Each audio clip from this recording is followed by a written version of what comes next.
4, 3, 2, 1.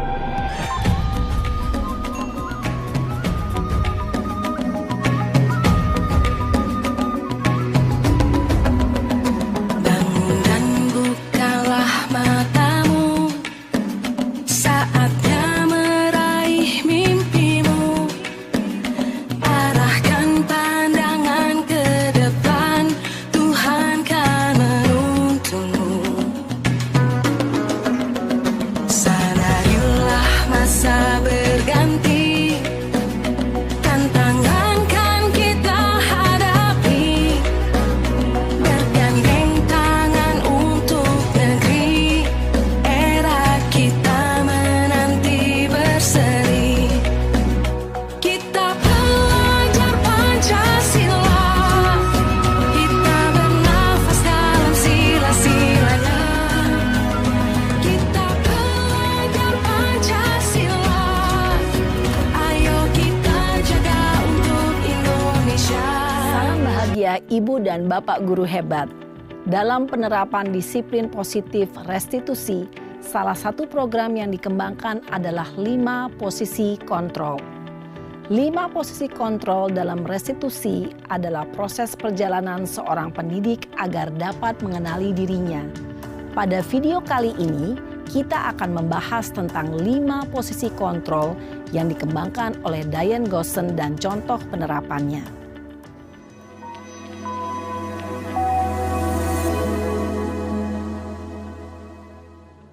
5 posisi kontrol itu adalah 1. Posisi penghukum. 2. Posisi pembuat merasa bersalah. 3. Posisi teman. 4. Posisi pemantau atau monitor. Dan 5. Posisi manajer. Untuk lebih memahami kelima posisi tersebut, mari kita saksikan kasus Naren yang terlambat hadir 20 menit di sekolah dan melihat bagaimana kelima posisi kontrol dalam menghadapi masalah tersebut.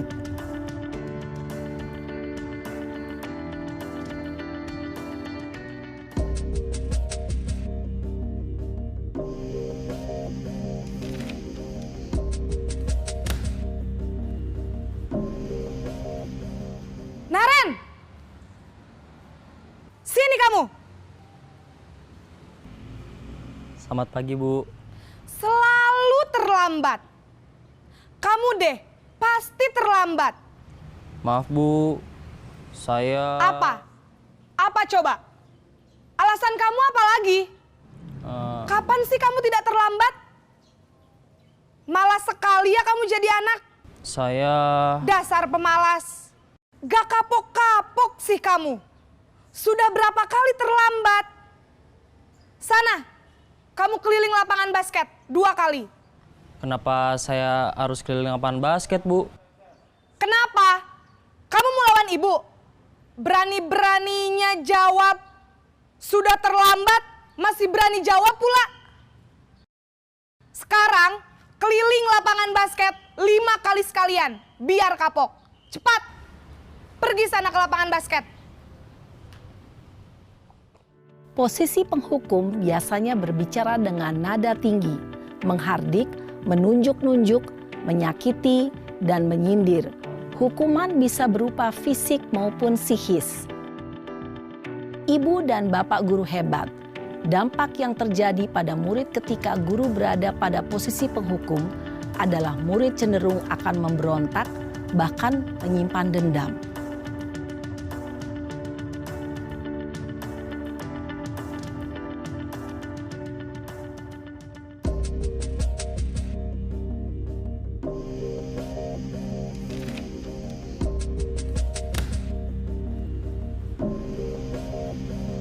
Naren!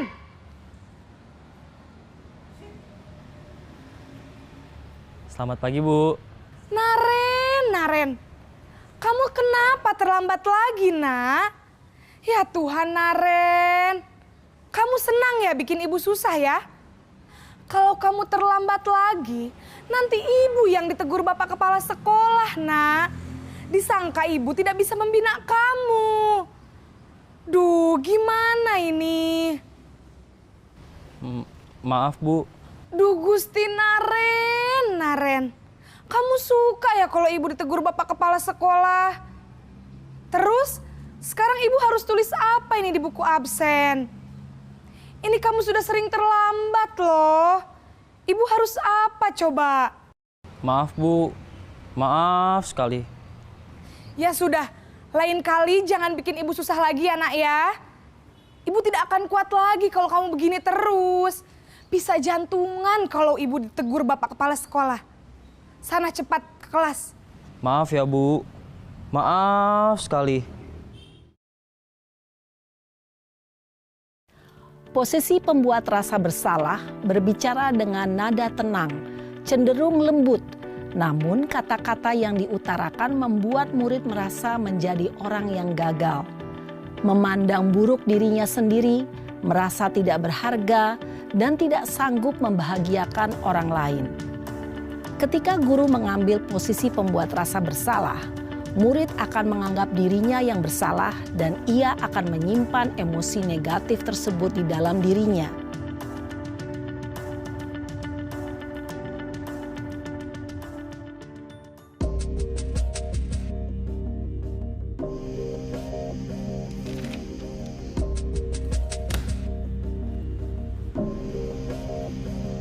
Naren!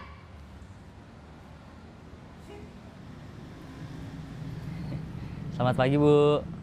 Wah, sudah jam berapa ini nak? Terlambat lagi ya sayang. Iya, Bu. Habis ibu saya lupa bangunkan saya, Bu. Kamu malah menyalahkan ibu kamu. Kamu bukannya anak yang larinya paling kenceng. Kok terlambat sih? Iya, Bu. Saya memang terlambat bangun tadi. Jadi, biarpun saya lari kencang, tetap gak kekejar, Bu. Ya sudah sana, nanti lain kali larinya lebih kenceng lagi ya. Biar gak terlambat lagi. Bikin seneng ibu, demi ibu. Bisa kan? Bisa lah, Bu. Ya sudah sana masuk kelas. Ibu beresin urusan absen kamu. Kamu ini ada-ada saja. Dalam posisi teman, guru berbicara dengan nada suara ramah, akrab, cenderung bersenda gurau untuk menjaga suasana tetap santai. Murid akan merasa senang, aman, dan akrab dengan guru. Identitas yang tercipta adalah identitas sukses atau berhasil. Namun, perlu diingat, karena ini masih dorongan eksternal, maka ada faktor ketergantungan dari murid kepada orang tertentu. Di sini guru absennya, sehingga di lain waktu murid bisa berperilaku baik, namun hanya kepada orang-orang tertentu saja.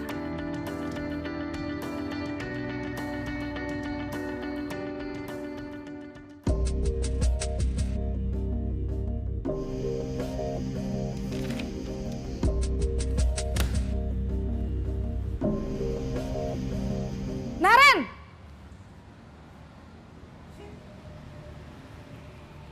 Selamat pagi, Bu. Naren, apa peraturan sekolah kita tentang jam berapa kita harus masuk sekolah, nak? Kita harus di sekolah jam 7, Bu. Iya, betul. Sekarang sudah jam 7.20. Naren sudah tahu konsekuensinya jika terlambat hadir. Paham, Bu. Saya harus tinggal kelas pas jam istirahat selama 20 menit. Iya, benar. Konsekuensinya demikian. Jadi nanti jam 9.30 pas istirahat, kamu harus tinggal di kelas, kerjakan tugas tambahan untuk ketertinggalan kamu, ya? Baik, Bu. Posisi pemantau mengandalkan penghitungan atau data untuk mengontrol murid. Guru mengarahkan murid berdasarkan peraturan dan konsekuensi. Seorang pemantau menunjukkan bahasa tubuh dan ekspresi wajah yang datar dan cenderung formal.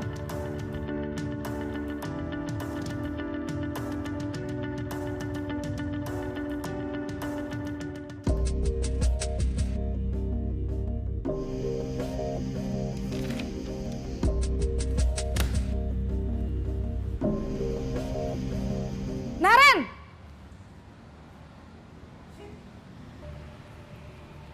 Selamat pagi, Bu. Selamat pagi, Naren. Maaf Bu, saya terlambat. Iya, sekolah masuknya jam 7, sekarang sudah jam 7.20. Jadi sekarang bagaimana ini, Naren? Maaf Bu, saya lupa setel alarm saya semalam.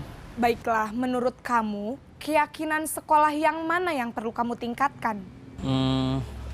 Menghargai diri sendiri dan orang lain mungkin ya Bu. Setuju. Jadi, apakah Naren meyakini prinsip saling menghormati tersebut? Iya Bu, saya meyakininya. Apakah Naren bersedia memperbaiki masalah keterlambatan ini? Bersedia Bu. Bagaimana kamu akan perbaiki masalah keterlambatan ini? Saya akan coba untuk tidak lupa menyetel alarm saya Bu. Baik, kalau Naren lupa menyetel alarm di rumah, ada orang yang kira-kira bisa bantu mengingatkan tidak? Ada Bu, kakak saya, Kak Ema. Ada lagi selain Kak Ema? Selain Kak Ema, ada ibu saya. Baik, jadi yang mengingatkan Naren adalah Kak Ema dan ibu kamu ya? Kira-kira akan mulai setel alarm kapan nih, Naren? Setelah pulang sekolah, akan segera saya lakukan.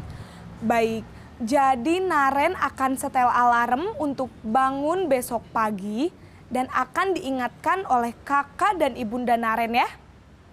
Ada lagi yang mungkin perlu dilakukan, Naren? Agar tidak terlambat bangun lagi. Tidak ada Bu.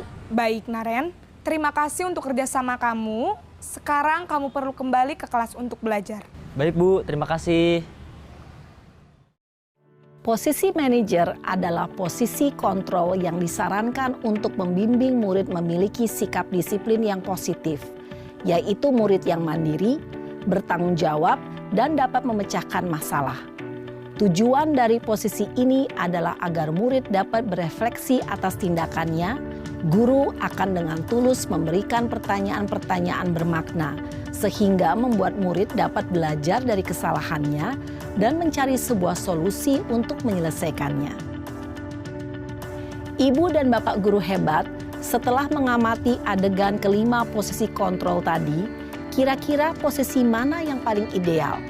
Posisi mana yang dapat menunjang motivasi intrinsik murid? Ya, tentu posisi manajer. Posisi ini memang posisi ideal yang ingin dituju setiap pendidik. Pada posisi inilah, guru dapat menerapkan disiplin positif yang berpihak pada murid, yang memerdekakan murid. Perjalanan seorang pendidik tentunya tidak mudah untuk sampai pada posisi seorang manajer. Namun, tujuan kita pasti, yaitu menciptakan murid-murid yang mandiri, merdeka, dan bertanggung jawab.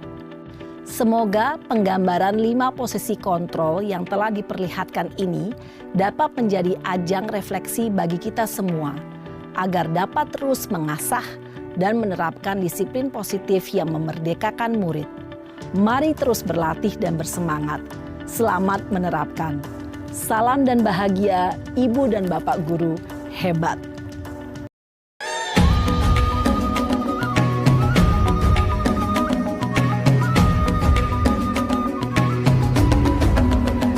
Bangun dan bukalah matamu, saatnya meraih mimpimu.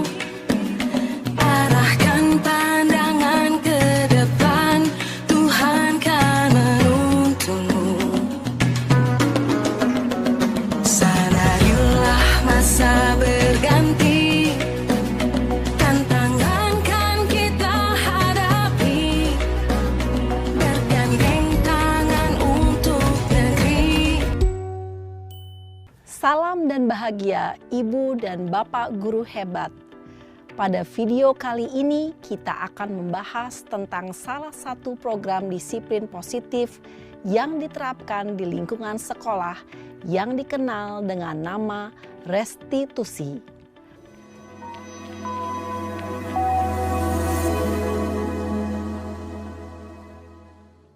Restitusi dikembangkan oleh pakar pendidikan Diane Gosson, berlandaskan pada teori kontrol Dr. William Glasser. Segitiga restitusi adalah suatu proses dialog yang dijalankan oleh guru atau orang tua agar dapat menghasilkan murid yang mandiri dan bertanggung jawab. Pada saat guru di posisi manajer, aspek yang dikembangkan pada murid adalah motivasi intrinsik, sehingga penanaman nilai-nilai kebajikan dapat tumbuh dan berkembang menjadi suatu kebiasaan positif yang akhirnya membentuk karakter murid. Proses dialog ini terdiri dari 3 langkah yang digambarkan pada ketiga sisi pada segitiga restitusi. Sisi pertama adalah menstabilkan identitas. Sisi yang kedua adalah validasi tindakan yang salah. Dan sisi yang ketiga adalah menanyakan keyakinan. Ibu dan Bapak guru, berikut ini akan ditunjukkan bagaimana seorang guru berada dalam posisi manajer menggunakan penerapan segitiga restitusi.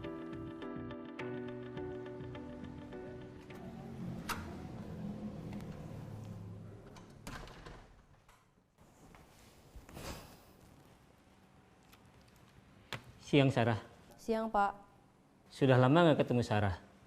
Kenapa hari ini ada di sini? Kesel, Pak. Kesel banget. Masa aku dikatain tukang fitnah, Pak? Ya aku marah lah. Aku balik ngatain Eka di depan kelas. Kesel banget.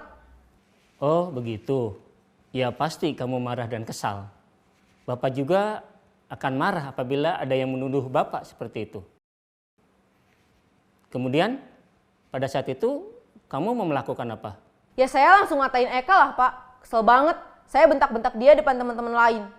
Oh, begitu. Pasti kamu melakukan seperti itu karena suatu alasan tertentu, bukan? Iyalah, masa saya diam saja, Pak? Ya saya bela diri lah. Masa saya dituduh tukang fitnah? Ya wajarlah. Mempertahankan harga diri itu sesuatu yang penting buat kamu. Untung kamu tidak bertindak lebih gegabah lagi. Hanya membentak-bentak.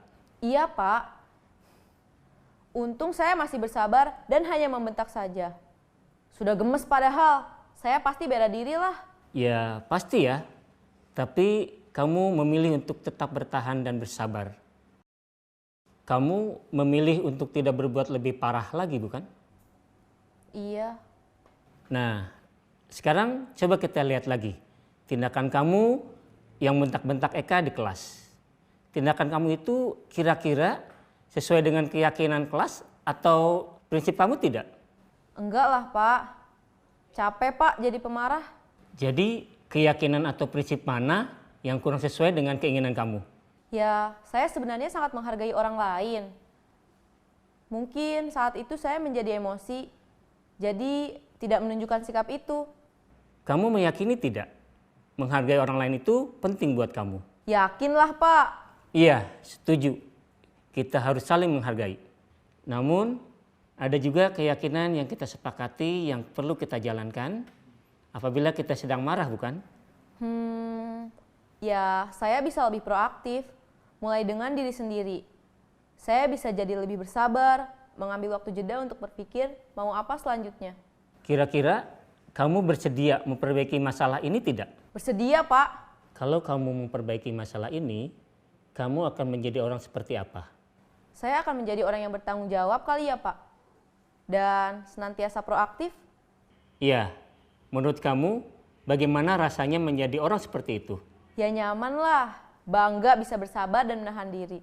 Baiklah kalau begitu. Yuk kita pikirkan bagaimana memperbaiki masalah ini.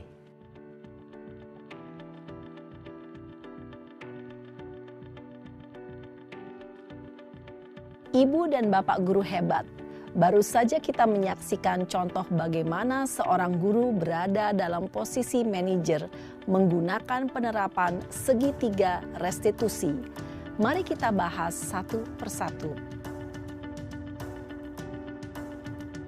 Pada sisi pertama, menstabilkan identitas berdasarkan pada prinsip bahwa membuat kesalahan adalah bagian dari proses pembelajaran. Sisi pertama dari segitiga ini berperan menggeser identitas murid dari identitas gagal ke identitas sukses. Murid yang sedang bertingkah laku yang tidak pantas atau menarik diri saat itu sedang mengalami identitas gagal. Bila kita mengkritiknya, maka posisinya tidak akan berubah. Kita bisa mengajukan pernyataan-pernyataan ini. 1. membuat kesalahan sesuatu yang wajar. 2. Manusia tidak ada yang sempurna. 3. Kita bisa memperbaiki masalah ini. 4. Saya tidak menanyakan kesalahannya. Saya lebih fokus bagaimana memperbaiki masalah ini. 5. Apakah saat ini kamu tengah menjadi orang yang baik untuk dirimu sendiri? Pada sisi kedua, validasi tindakan yang salah berlandaskan pada prinsip bahwa setiap perilaku berupaya memenuhi suatu kebutuhan tertentu. Guru yang telah memahami teori kontrol akan bergeser dari pemikiran stimulus respon menjadi proaktif dan mencoba untuk mengenali tujuan dari perilaku murid. Mengenali dan mengakui kebutuhan murid ini dapat memperbaiki hubungan dengan murid tersebut. Pernyataan atau pertanyaan bisa disampaikan dengan nada suara tidak menghakimi atau memojokkan, sehingga dapat mengembalikan murid pada posisi positif. 1. Kamu bisa saja bertindak lebih gegabah lagi dari ini. 2. Kamu bukan melakukannya tanpa suatu alasan tertentu. 3. Kamu melakukannya karena mempertahankan sesuatu yang penting bagimu. 4. Mungkin kamu bisa mempelajari suatu perilaku baru yang lebih efektif.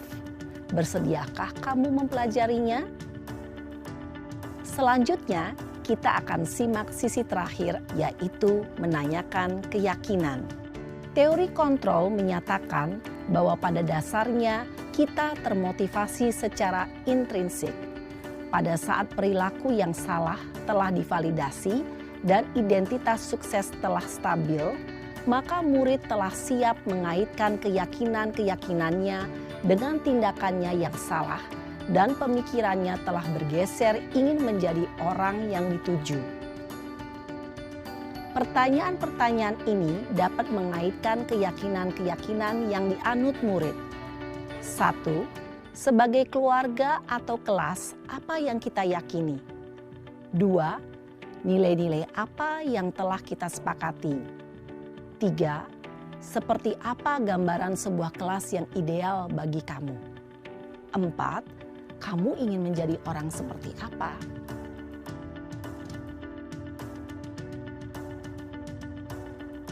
Dalam menerapkan segitiga restitusi, perlu diperhatikan beberapa hal, yaitu 1. Perilaku yang salah perlu dikaitkan dengan nilai-nilai atau keyakinan-keyakinan yang telah disepakati atau dituju.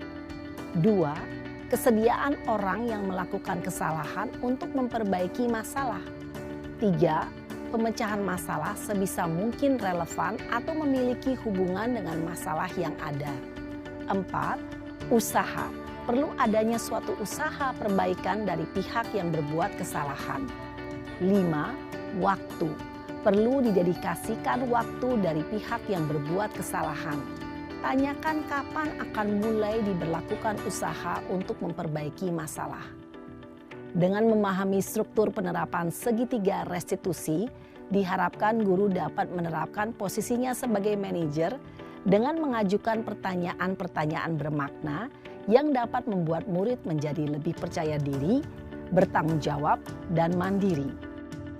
Nah, Ibu Bapak Guru perlu tidaknya mengikuti ketiga tahapan dalam segitiga restitusi bergantung pada ringan beratnya suatu permasalahan. Misalnya, bila permasalahan tersebut ringan, maka tidak perlu dijalankan secara berurutan. Bahkan bisa semudah menanyakan apa keyakinan yang kita sepakati. Dengan menjalankan segitiga restitusi, dengan mengajukan pertanyaan-pertanyaan bermakna, diharapkan murid menjadi lebih kuat secara pribadi, dapat membuka wawasan murid agar dapat menyelesaikan permasalahannya sendiri, semakin percaya diri, mandiri, dan merdeka. Salam dan bahagia, Ibu Bapak Guru hebat.